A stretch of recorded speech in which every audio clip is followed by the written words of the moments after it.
Bonjour, voici mon avis sur votre CV. D'abord, la première impression est plutôt bonne. La photo est originale et donne une bonne impression. On a plutôt envie de vous rencontrer. Ensuite, quand on rentre dans le détail du CV, il y a pas mal de fautes de français et de fautes de frappe. Si je prends la première phrase ici, doué par les systèmes, ça ne se dit pas. Ici, vous avez un J majuscule après une virgule, ça ne se fait pas. Et donc, tout au long du CV, il y a pas mal de fautes comme ça de langue.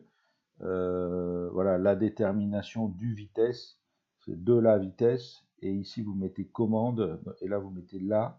Donc, il faut mettre le même type de phrasé. Et il y en a comme ça tout au long du CV. Donc ça, il faut absolument corriger ce niveau de langue. Vous n'êtes pas au bon niveau, en termes de linguistique.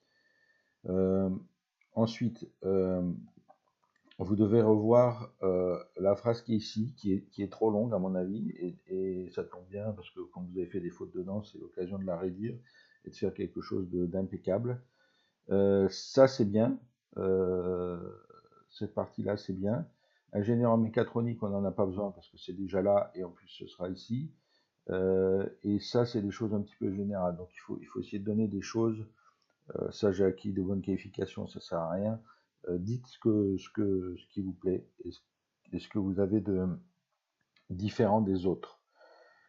Ensuite, en titre, je pense que ce serait préférable peut-être d'essayer de trouver un positionnement. Alors c'est vrai que c'est pas facile pour un PFE, mais un petit peu plus précis que mécatronique. Donc moi, ce que je préconiserais d'abord, c'est d'enlever tout ça.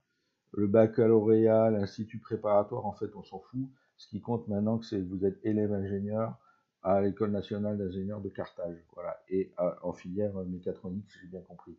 Donc ça, c'est joli si vous aviez un MBA, un master, enfin plein de choses différentes, mais avec le baccalauréat, ça n'apporte rien pour un recruteur.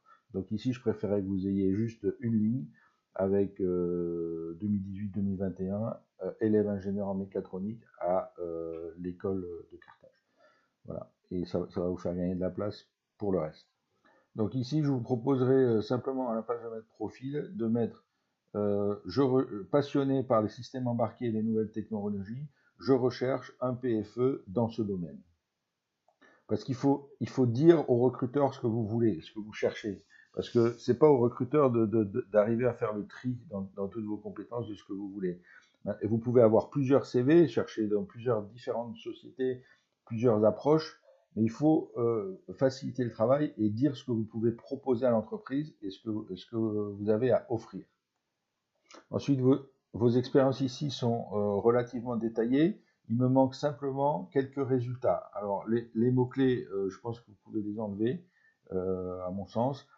Par contre, ce robot, il marche pas, il marche mieux qu'avant. À quoi ça a servi votre stage? Quelle est la plus-value pour l'entreprise? Vous voyez, c'est ce type d'information qu'il faut donner avec, si possible, des chiffres. Et ça, pareil pour chacune de vos expériences. Même si c'est des projets, même si c'est juste des stages, vous devez trouver des résultats et des données chiffrées pour que le recruteur puisse se projeter et visualiser ce que vous allez apporter à l'entreprise. Alors ici, sur votre vie associative, moi j'enlèverai directeur technique ici et j'expliquerai un petit peu ce que vous faites dans ce think tank. Quel est votre rôle? Qu'est-ce que vous faites? Vous animez des réunions, vous produisez des rapports, quel sujet? Vous voyez, des choses comme ça, quelque chose de plus précis. Parce que là, en voyant ça, c'est bien, vous étiez directeur, vous êtes passé président, bon bravo, mais concrètement, qu'est-ce que vous faites? Et ce que vous faites là, en quoi ça peut apporter quelque chose dans votre positionnement et dans votre profil pour l'entreprise. Ensuite, vos loisirs ici, pour moi, ça c'est incompréhensible. Donc, vous faites de la voiture, vous prenez l'avion et puis vous faites des graphiques, je ne sais pas. Donc, pour moi, ça c'est du. Il vaut mieux rien mettre que mettre ça. Si vous voulez absolument mettre des loisirs, il faut mettre des choses très spécifiques. Par exemple, vous jouez au foot, très bien, mais à quelle position, à quel niveau? Vous êtes avant-centre dans l'équipe de Tunis qui joue en division 3 en Tunisie. vous avez gagné le championnat de l'année dernière, quelque chose. Des choses un petit peu spécifiques qui vont donner quelque chose d'original sur vous. Si vous n'avez pas ça, il vaut mieux rien mettre. Voilà, suivez la formation. À bientôt.